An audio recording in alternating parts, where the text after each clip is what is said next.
Bonjour à tous. Eh bien, c'est une minute qui est consacrée à la revue de presse sportive. Que disent les journaux après l'élimination du Cameroun à la 35e Coupe d'Afrique des Nations? Cameroun-Maroc, auteur d'un grand match, les Marocains s'imposent et rejoignent les demi-finales, titre RMC Sport. Le rêve se poursuit pour les hommes de Walid Regragui, déclare le journal sportif français.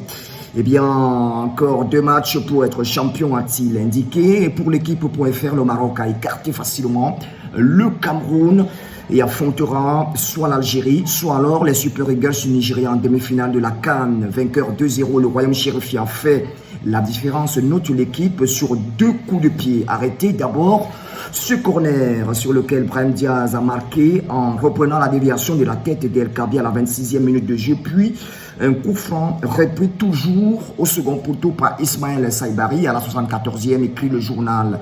Les Marocains ont montré qu'ils avaient l'étoffe d'un peut-être futur champion d'Afrique, pense le monde.fr. D'ailleurs, Jeune Afrique estime pour sa part que cette CAN de la 35e CAN 2025 donc sourit à ce matériel. Brahim Diaz, déjà auteur de 5 réalisations dans cette compétition et qui porte donc la casquette de meilleur buteur de la CAN. Pourtant, il y avait beaucoup de tensions à Rabat. Renseigne le journal L'équipe peu avant ce quart de finale Maroc-Cameroun.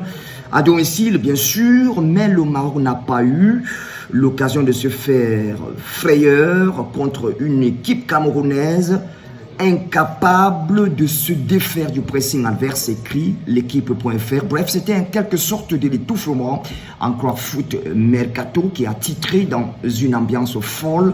Le Maroc asphyxie le Cameroun, file en demi-finale 2-0, 0 tir cadré et 3 non cadrés, 340 passes dont 265 réussis, 59 duels gagnés, 19 fautes commises, un arrêt décisif, 19 centres, 4 corners et 13 tacles pour 59 de possession de balles, 59%.